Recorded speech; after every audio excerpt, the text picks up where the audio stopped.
What's up, guys? My name's Jake, or Disciple, and so I have a little bit different video here. This is Mass Effect 3's multiplayer, and just a reminder, the loading time takes forever on this multiplayer, so the first 30 seconds you're pretty much staring at this holographic monitor, so just you can skip to 30 seconds, or you can just, listen to me rambling about how you're, watching the loading screen. But anyway, first of all, about this game, I actually was like really surprised about the multiplayer on this game. When I heard they were first introducing multiplayer to Mass Effect, I thought that was like the most ridiculous thing I'd ever heard, because Mass Effect is this epic single player huge trilogy campaign game. And I was like, God, why does multiplayer seem to infest every good single player? Like, I don't know, off the top of my head, Bioshock and Assassin's Creed comes to mind, but I'm sure if I thought about it, I could think of some other ones. But those are two that come to mind. But I popped it in because one of my friends had said, "Hey, you should get on and try this." So I'm like, "Okay, whatever." And it turns out it's actually probably one of my favorite co-op experiences.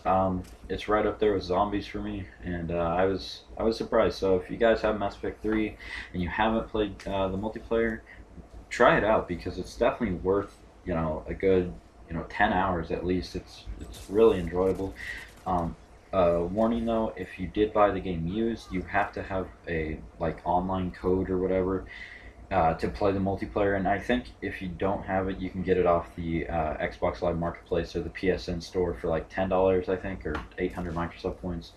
Um, I bought it new, so uh, I didn't have to worry about that. But this video is not about this, but I just want to kind of tell you a little bit about it. Pretty much, you just for killing enemies, you earn XP, and then for all there's 3 objectives per match, and it's 10 waves. And then the 11th wave, you're pretty much holding down an area for 2 minutes while the ship comes to extract you. So every 3 waves, so 3, 6, and oddly 10, there is an objective that you have to complete. Now it ranges from assassinations to retrieving, which you'll see here, to pretty much like a headquarters-esque game type from Call of Duty. And they're all pretty fun. The one I hate the most is retrieve, which you're going to see a lot in this video. I think we get it every time.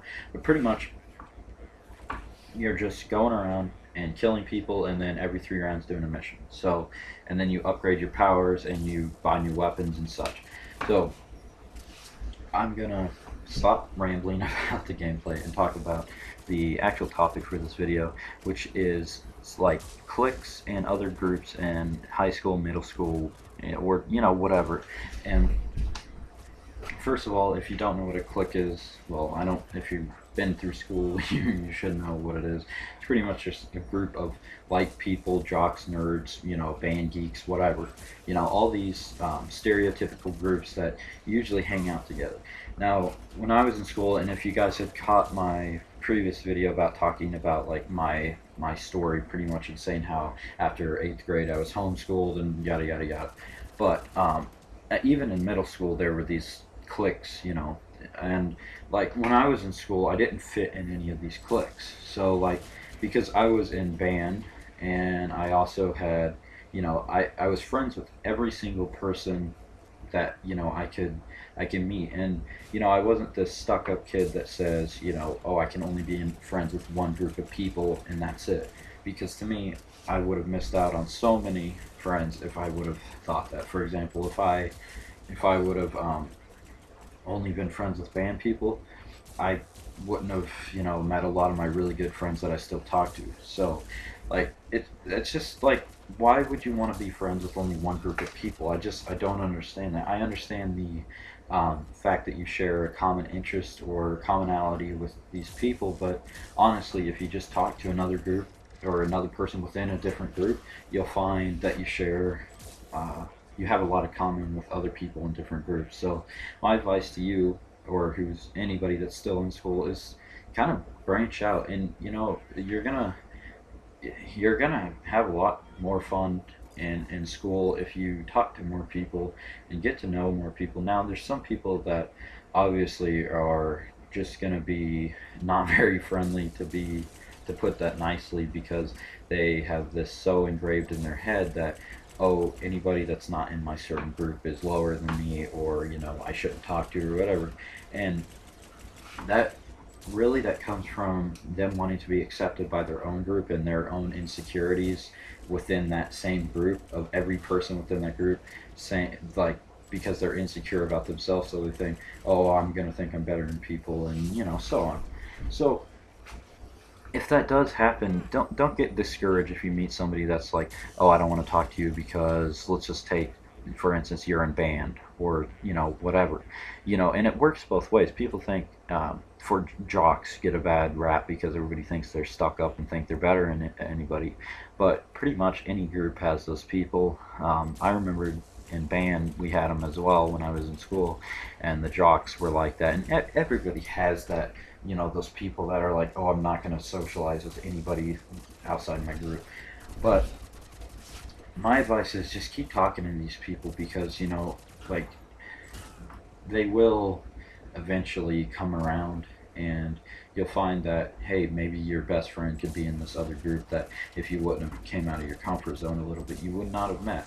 And, like, for example, when before I went in band, I hung around with all kinds of people, and I never really thought to hang out with the band people. But then when I started in band, because I'm always been really good at music, I'm like, well, okay, I'll go ahead and join band. And some of my best friends, like James and Brendan, who were playing with me in this video, in this Mass Effect 3, became my closest friends. And so, like, it just goes to show you that, if you don't if you don't go out of your way to meet new people, then you're not going to know what you missed.